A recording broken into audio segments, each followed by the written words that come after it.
Olá! Hoje a gente vai mergulhar num assunto fascinante, a linguagem secreta da nossa mente. Sabe por que às vezes parece tão difícil se conectar com outras pessoas? A resposta pode estar em como cada um de nós percebe e processa o mundo. Vamos desvendar isso juntos.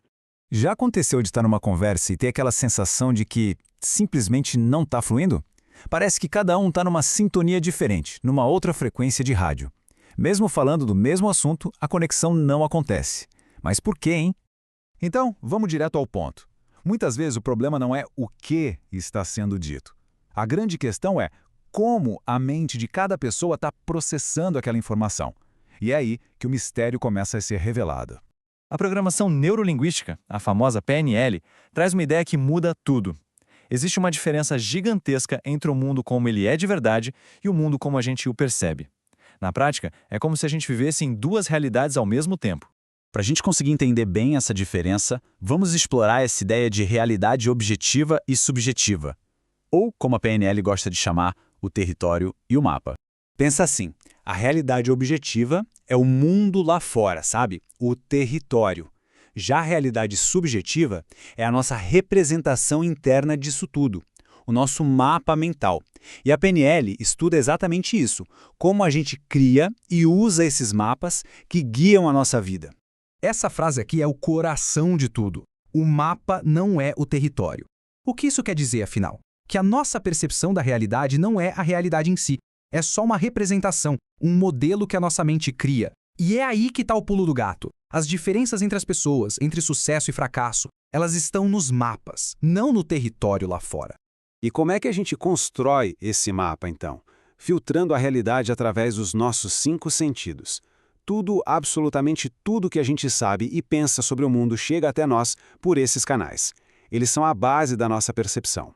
Agora, imagina só a quantidade de informação que chega o tempo todo. O nosso cérebro precisa dar um jeito de gerenciar esse fluxo todo. E como ele faz isso? Bom, ele precisa priorizar.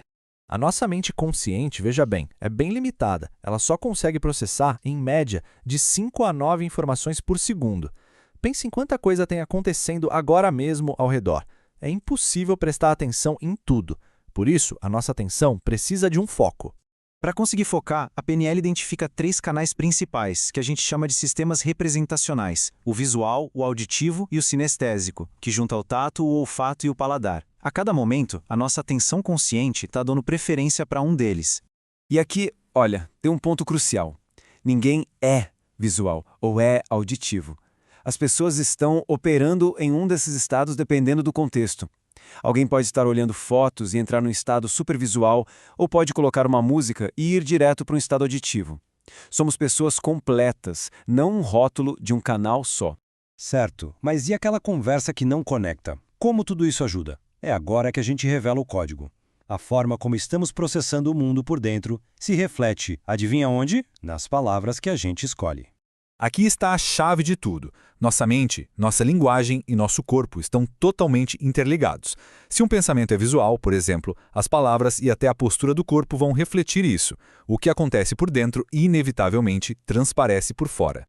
Ou seja, dá para a gente detectar em qual canal uma pessoa está operando só de prestar atenção na linguagem dela.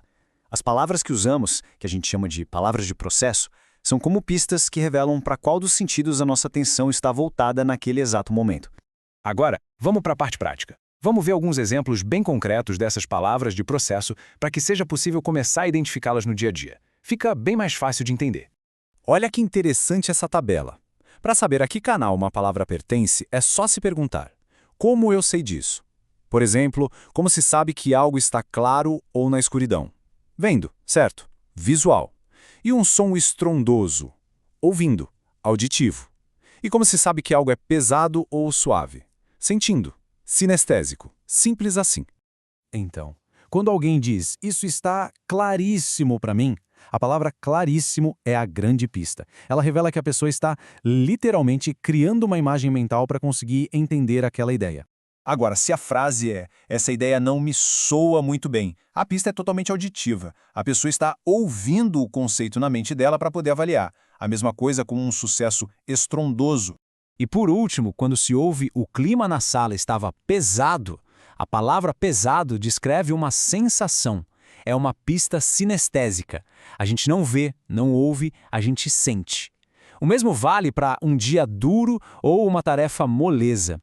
Ah, e vale lembrar que algumas palavras são neutras, tá? Palavras como entender, perceber, lembrar, elas não pertencem a um canal específico, funcionam mais como coringas na comunicação. E aqui está a grande lição de tudo isso. O objetivo não é sair por aí rotulando as pessoas como visuais ou auditivas, de jeito nenhum. A ideia é entender como elas estão processando o mundo naquele exato momento, para aí sim criar uma conexão de verdade e uma comunicação muito mais eficaz. Agora que esse código foi revelado, qual será a primeira linguagem que vai saltar aos ouvidos nas próximas conversas? Comece a prestar atenção nessas pistas. Pode acreditar, isso pode mudar completamente o jogo da comunicação.